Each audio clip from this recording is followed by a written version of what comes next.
Welcome to SDA Mastery, the podcast series hosted by Tania Gomez Consulting. In each episode, we'll be sharing valuable insights and tips that can help you learn the intricacies of specialist disability accommodation.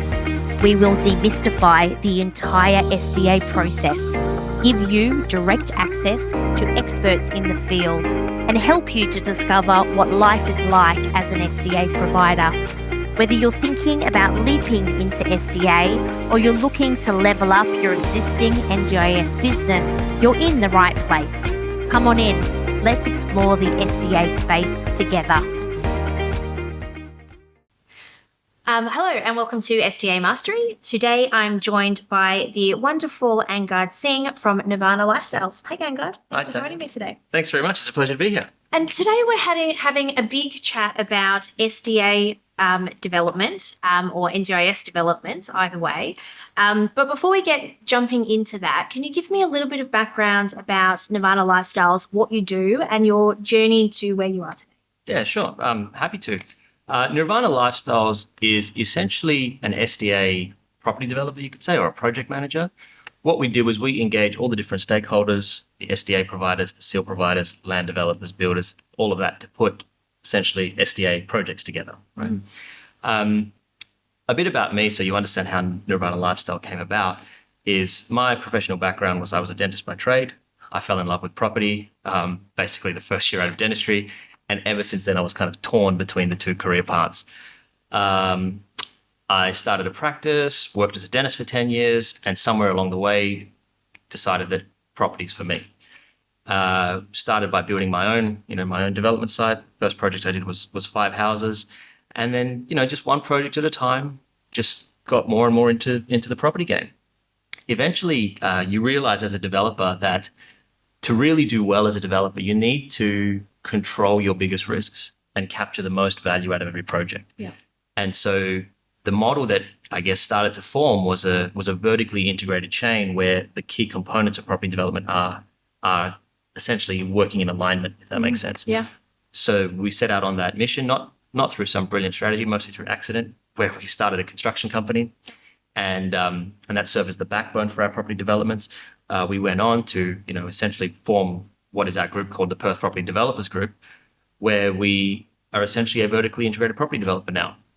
Nirvana Lifestyles was a brand that was carved out to talk about property development specifically to the SDA market. Right. Whilst it's very similar to residential property development, there are nuances, and particularly the market views SDA property development as very different to other forms of development. Right. So that's how Nirvana Lifestyles was born. Right. Beautiful. So a very different career path from dentistry to property. But I understand falling in love with property. I think property is one of those things that you can fall in love with. It's it's very inspirational, aspirational. Yeah. I suppose the word is. It is. Interesting. Every day is different. You're learning new things every day. You feel like you could spend 10 lifetimes doing this and you still never master it. Yeah. So there's a lot to do. Just explain to me, what is a developer? So you've spoken about becoming a developer. What does that actually mean? Yeah, that's a good question, and probably very misunderstood by many people, and maybe many people think of developers as different things. What we think of a property developer, or maybe what we should say is, what is property development? Yeah. For us, fundamentally, property development is the process of adding value to real estate. Right. Or to property, I guess. That's it. A property developer is someone who organizes that. Right. And takes a site, raises money, does designs, does construction, does whatever is required. It may be a simple renovation, maybe a planning approval, maybe a change of use. It may be any activity that is fundamentally targeted at adding value to a property. That is property development. And a property developer is responsible for that process. Right. Okay. So there's lots of different professions within that then. There is. Right? So the developer then has to have a star team of builders, surveyors, assessors, finance, investor relations. Yep. And all of those components come together for you to develop a property to add value to it, from being a blank site or wherever it starts to actually being something in the end, livable. 100%. Yeah. And it's I guess it's that that's the complexity and challenge of property development. is when you get these specialists who understand their specialty but don't understand the project or the rest of the specialties, then the property developer's job is really to pick the best ideas from all the different specialties and make sure that they're working in alignment towards the same goal. Yeah. Whereas a finance person might have a certain agenda for a particular outcome in the finance space, that may not be suitable to the way that the construction needs to be done, for example. Does that make sense? Yeah. You'll constantly see this tension in every aspect of property development, where all the professionals are essentially fighting each other. Yeah. And your job as a property developer is to make sure that you carry the vision of what needs to happen at the end, and make sure that all of these little tussles are very important, by the way, to make sure that you are getting the best outcomes, but are also very well managed so that the decisions that are being made are the best ones for the project. Yeah, right. I've recently become a Scrum Master in the Agile approach, and it sounds very much like the job of a Scrum Master. It absolutely having is. your sprint goals, having everyone in line, and making sure that everything comes back to what's actually the goal we're trying to achieve, as opposed to being stuck in this versus that. Yeah. Interesting. Yeah, you could describe it exactly that way. Yeah. There you go. I've learned a lot already. And so let's bring this back to SDA or NDIS landscape. What is the role of a property developer in SDA then? Yeah, good question. The way that you should think about SDA is another product type of real estate. The same way you might think of a childcare centre or offices. SDA is just another one of them. And so if you think of it that way, now it's just any other development like any other. What you are effectively doing is creating a vision for this particular product type, identifying where it's needed, who the target market would be, what kind of product they would like, engaging the people along the way, and then kind of working backwards to what does a site look like today that will create the outcome I'm seeking. Right. And then obviously making sure that the financial feasibility works along the way, and that you actually have a capable team to deliver that project, which has been one of the biggest challenges in SDA, because no one really knew what they were doing for the first 5 years, did they? Yeah. Yeah. Yeah. I mean, that's the problem with the NDIS all over. It's just not enough knowledge in the immaturity of the scheme. So in your experience, what specific things do you consider as a property developer that make that development work? And I'm assuming some of this comes down to accessibility and inclusivity, but like, how do you actually figure out what are the goals? Does that come down to I've forgotten the name of it, the first tenant, the anchor tenant, is that what you call it? Yeah. Does it come down to designing it for a person, or do you look at it from a higher level of what is the spec we would need based on the design categories, based on their data of what's available in each area? How do you actually design something for a person? Is it designed for a person, or is it designed for the categories and the demand in the future? Yeah, sure. That's a good question. How do you decide? I think what you're asking me is, how do you spec the end product? Yeah. How do you decide what the end product should be? Yes. Right? Very important question. And I might take a couple of steps back, because to understand what the end product should be, you must understand what the end product must do. Yeah. And you must understand what are the competitors of the end product, and what are those competitors trying to do. And what is the user of the end product, and what are they buying? At the end of a property development, a sale happens. Someone makes a decision to choose you or not. Yeah. And so that's really what is at the center of your mind when you're speccing the end product, right? Yeah, right. So, of course, there must be a deep understanding of what a consumer would ultimately want. However, you can't be so specific that if you design something so bespoke that we call that like tenant risk, essentially. Yeah. If that person is not long available or moves on, and it's just not suitable for anyone else. So whilst you are designing for an individual, maybe it's more of an avatar that you're designing for. Yeah. And you're just remaining highly conscious of what are the other people going to do, because ultimately it's a competitive tension, Right. just like any product design process. Yeah. And what are the needs that I can serve that maybe the consumer hasn't yet figured out that they have, or the rest of the market is addressing them in a slightly different way? What is an insight I have about this consumer that when they see my product, they'll say, well, I've been waiting for this. Yeah. Where were you when I was looking before? So it's really the same process in any startup of achieving that product market fit and approaching it from all of the different angles. Maybe the unique part about SDA is the constraints that are there, right? Because there's many things we'd love to do, but planning won't allow it. Yes. The NCC won't permit it, or there's lots of things that there are constraints that you need to be conscious of, but that's what they are, right? Yeah. So you can't have every room being massive and all these things, because your council will still have a certain amount of footprint that will allow you to build upon. Yeah. Yeah. So that's probably how we choose. Does that answer your question, or do you want more detail? Does. No, it does. So I think you've spoken a little bit there about also USP, like what makes your properties different to somebody else. Yeah. I think that also comes back to this supply and demand issue. Yes. That I hear a lot about all of these apartments popping up in one specific area that really are the same. And then we've got a market full of properties that are just for one design category or in one area, or thinking about one avatar, and then that creates a supply and demand problem. Absolutely.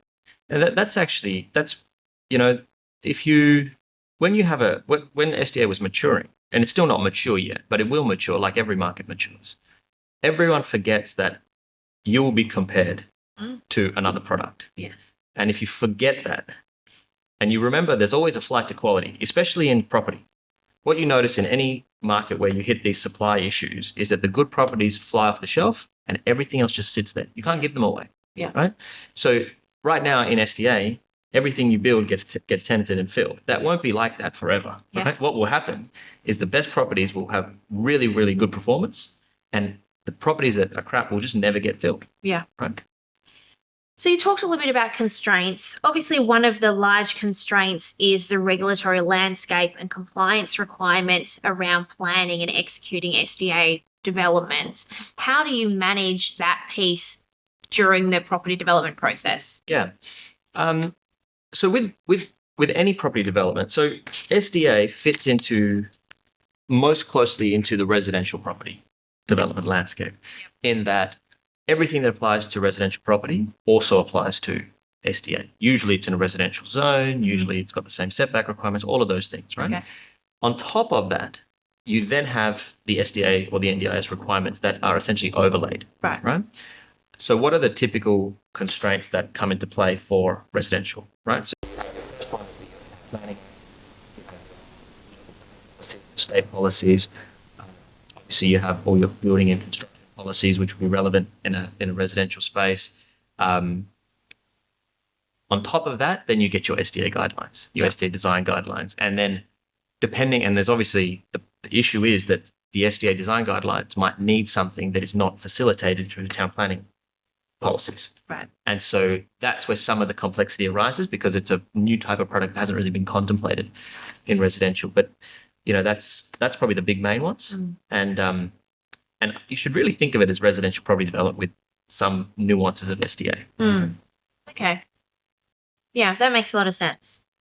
Can you discuss your experience in collaborating with disability services, and how does that work? Do you work with cell providers to get feedback on the end product, and how does that relationship kind of work? Yeah, great question. So in many ways, the end product, the user of the end product is not just the participant. Cell providers are a very important user of the end product. Right. So you have to remember that in many ways you are also designing for them. Now, there is a tension that occurs, like with everything. A participant might want X and a cell provider might want Y, and your job as a developer is to make decisions around what you should do in this, when this tussle is going on, right? Cell providers are also very immature businesses, at least in Western Australia at this point. I've probably spoken to at least 15 to 20 cell providers for feedback on designs. Of the 15 to 20 that I've spoken to, let's say 20, I reckon 15 pieces of feedback you can basically throw in the bin because they're useless, right? They're selfish, ill-considered, they don't understand. It's actually not that easy to read a plan, by the way. We assume that, you see a drawing, everyone can visualize it. It's actually a really difficult skill to envision space when you've just seen lines on a page, right? Yeah. So a lot of the feedback is actually red herrings, or coming from a place which is not really understanding your goal as a developer. Right. Because ultimately, if I can maximize your efficiency as a CIL business and a participant doesn't live there, I have not succeeded in my goal for adding value. Yeah. Do you get what I'm saying? Yeah.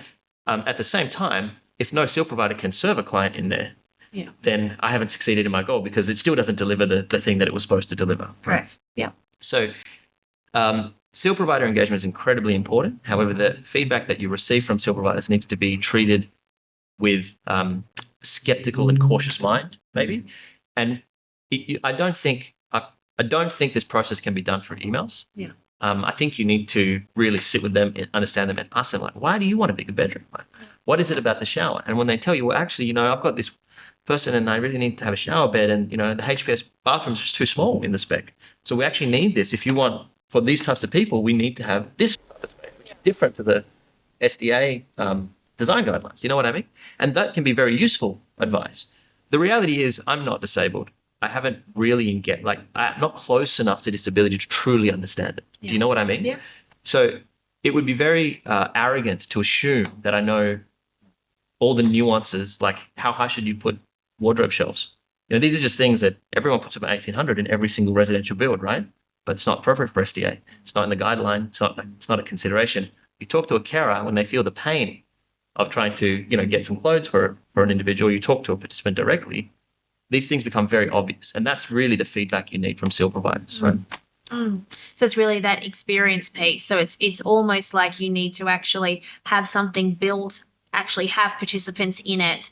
And it's a really bad example, but early childhood teacher by background, I know you've just had a baby, so you might not be there yet, but in shows like The Super Nanny, they put cameras in the living areas and actually look at how it's used. Yes. Right? So potentially you could do something like that in current builds, actually monitor how the space is used once someone's in there, and then use that to actually iterate your next version. Absolutely. As opposed to asking them off the plans, which probably the feedback's going, I know when I've had constructions done at my house, someone shows me a plan and it, unless I could walk around it and see it and touch it and feel it, which is the whole reason you have show homes, right? So people can actually experience the home. So you kind of need a show home that someone with a disability can wheel their wheelchair through, or, use the sinks, put their clothes in and actually 100%. Try it out. And because we don't do custom homes anymore, but we did for a while. And we would spend months in design, months. Yeah. And after a year, they'll say, I really wish I did this. Yeah. The reality is, until you've lived somewhere, you don't know what you want, right? Yeah. Until you've truly lived it, I couldn't tell you what I want in a house. I'll tell you when I try something and I'll get close, and then a year later I'll say, I should have done this, right? Yeah. We're in the process of building our own house at the moment. Yeah. And I promise you, it doesn't matter how much experience you have. Yeah. You will always learn things by actually using, Yeah. So watching how people use the space is probably the best type of feedback you can get. And so we visited some of the facilities where the carers said they most appreciated. I think Bethany has one. It's actually an aged care centre, but they said that was like the type of thing that they would love. Yep.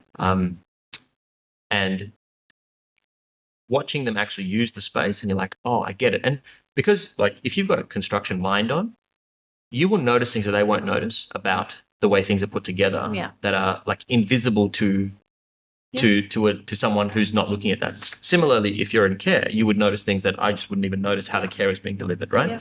There's an expression that says the eyes can't see what the mind doesn't know. Yeah. So you almost have to watch someone use it, listen to what they like about it, and then see what was the design that created this experience for that individual. Yeah. And that's part of the process to, I guess, visualize an end product. Yeah, makes a lot of sense. I recently did a whole lot of tours of SIL premises, and I was doing it from the auditor's eyes of, is this compliant for when you go to audit? But I actually had a builder with me who was doing it from the eyes of how, what is good about this that we could take for our next lot of SIL houses. And they were picking up things like, fire sprinklers and other things that I never even looked at. And I'm picking up, right, you don't have an exit sign and you don't have a welcome thing, and it looks too institutionalized, and, have you tag and tested? And so we're walking through the same building and we've left both with 2 pages of notes and none of them are similar. Yeah. So, it's a different, this is exactly it. Yeah. Makes a lot of sense. Yeah. So I've heard a lot about innovation and especially technology inside SDA. Can you talk to me a little bit about what the role of technology is and what types of technology gets inserted into an SDA home and why? Yeah, sure. The purpose, so let's call it assistive technology in particular. So the purpose of the technology is to assist. Now, as a developer, remember, you need to design your products. Whilst you must have individuals in mind, you must also remember that there's almost like a best practice or a backbone that you should deliver that can then be diversified into whatever specific needs are. What we generally do is we work with some of the automation consultants and we ask them to put in all the infrastructure that you can essentially just bolt on anything you would need after that, right? as a developer, we don't, once the dwelling is completed and handed over, we don't have a lot to do with it. Do you get what I mean? Yeah. So the technology that goes in at the back end, I'm not super familiar with. I can talk about what I've seen, although I'm not by no means an expert in this place. Yeah. What I've seen is obviously the door openers. We've seen there's a company called Lumen, I think, and they do some pretty cool little tablets. There's some new eye gaze technology that people are putting into these houses. They're probably the main ones that I've seen. Obviously, the intercom systems, like they're just coming to another level now, right? Like voice activated. It's everything's just getting better and better, and it can all just be bolted onto the basic infrastructure and programmed however individuals need it to be. Yeah, there's some things that I've seen as like counters that go up and down. Yep. Things like that. So you can adjust it for someone in a wheelchair. If you're in an SDA home that has 2 residents and one's in a wheelchair and one isn't, they can still both cut their vegetables at the counter. Look, that would be, so that's like the minimum requirement, right? But so what we would do is we would have that cable with Cat 6 cables. So now if an individual couldn't use their arms, they could actually control that with their eyes, right? This is what I mean, like this, or to make sure it does the thing, you can plug in whatever. You want a button, or you want voice activated, you want eye gazing, you choose, right? Our job is to make sure that the cables are there and not just basic power, I'm talking proper, proper communication cables and the infrastructure to move the thing. Now, participant can work with the automation to say, I really struggle to use my right hand. I would rather do this voice activated. I would rather do this with my eyes, whatever. However they want to use it, they can use it that way. Yeah. So you said that this is very similar to developing residential, but that's probably something that someone who's building residential has never thought about. Yeah. That's another element, another overlay, I guess, that you've had to learn as a property developer in this space specifically. Yeah. Have you just learnt that through observing what's out in the space or by working through for individual participants based on their needs? To be honest, I think people really overcomplicate SDA development, right? And it's weird. Like you get this SDA design guideline, which talks about SDA, and then everyone throws out like solar passive principles. So what happened to all the good principles that we've learned in architecture over the last 1,000 years? Why? I mean, it's not the scope of the SDA guideline to talk to those. Yeah. But they're still relevant because someone's living it. So I think when people pick up SDA, they're thinking of it as something different to where people live. It is because there's obviously a service delivery element, but it's not that different. So I think understanding that, I think should be obvious, right? Like it's a house with multiple people living there that are getting care. People like to have sunlight in the mornings and stable temperatures throughout the day. No one likes to have a house that gets bombarded by noise or gets really hot because it's on the western side. Like I think that if you're a residential developer, this should be quite obvious to you, right? Yeah. Residential development is very accessible as well. So many people who are residential developers but maybe are not really taking their role as a developer seriously may do something like buy a block of land, engage a builder, and it's kind of done. And they are developers because they are doing the process, but at a level which I think is very superficial. Right. Do you know what I mean? Like they may not really care about the design. They may not have studied the target market. They haven't really understood what product they're creating, right?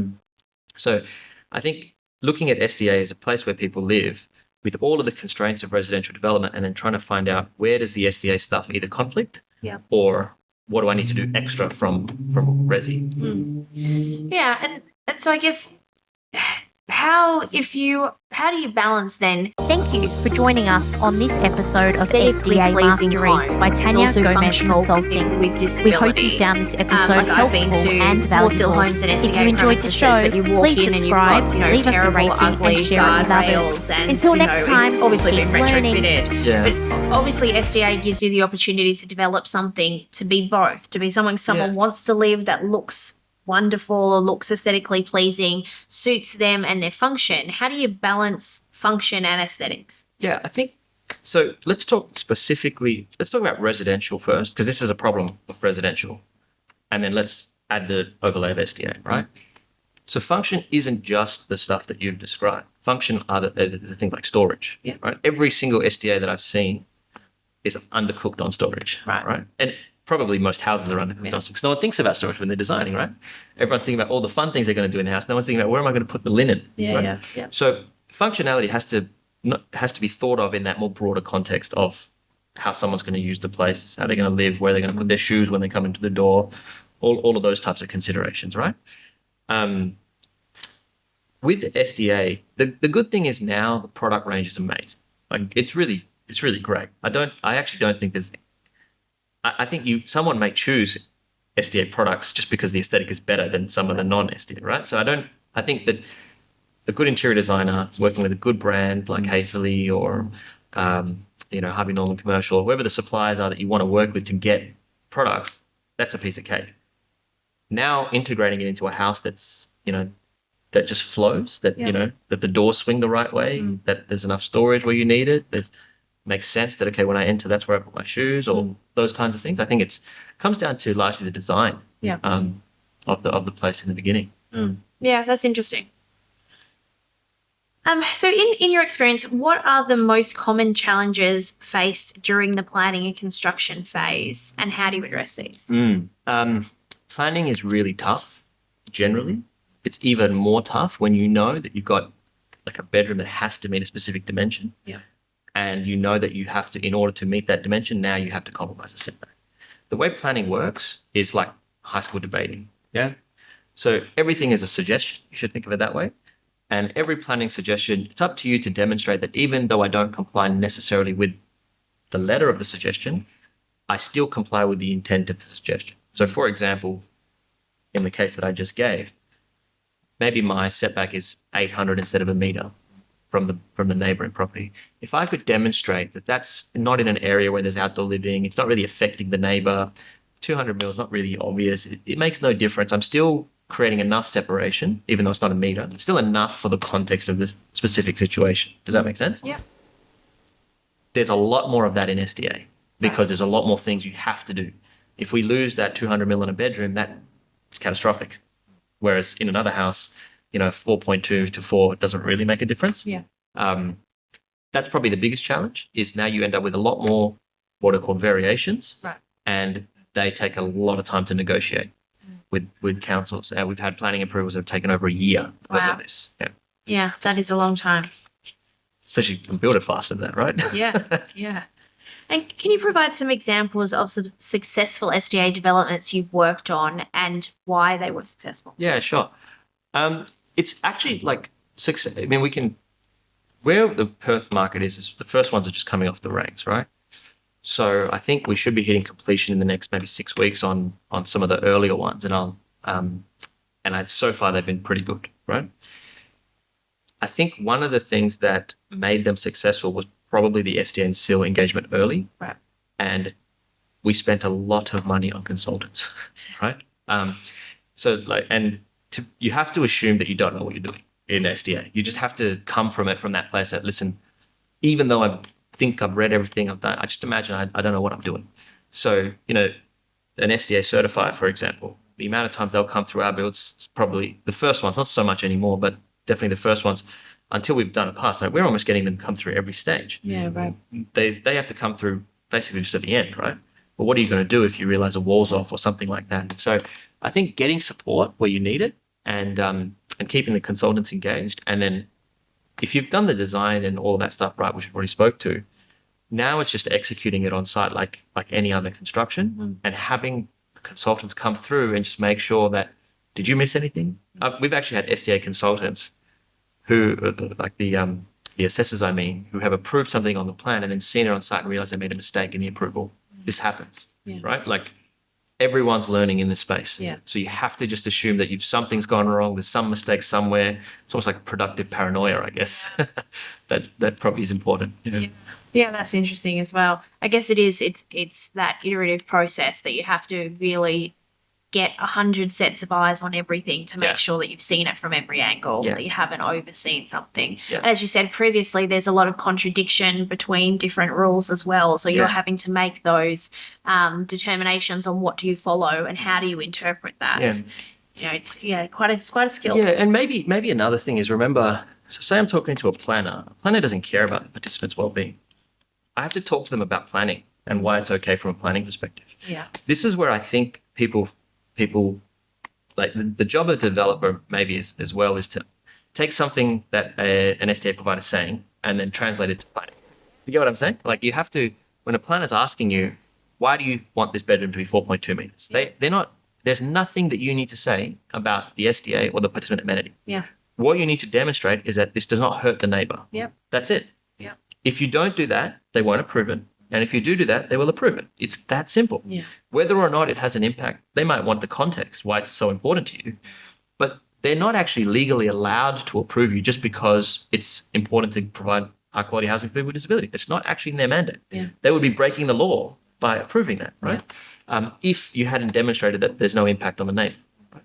So really understanding with all the different consultants what their expertise actually is and is not, and making sure that when you have a conversation with them, you're talking within this zone of competence, you know? Yeah. Yeah. Yeah, absolutely. I think NDIS is all a translation piece. Like Yes. my job as an NDIS auditor, or maybe my job as a consultant around audit, I feel like all I do is translate what the commissioner said to how the provider does it, and I do it in their language in reverse so Yes. that we're both speaking the same That's it. language. And it's a rare skill, right? Like it's really hard for people to turn off this part of their brain and stop thinking about the participant for a second and just think about the planner and talk to them in their way. As a planner.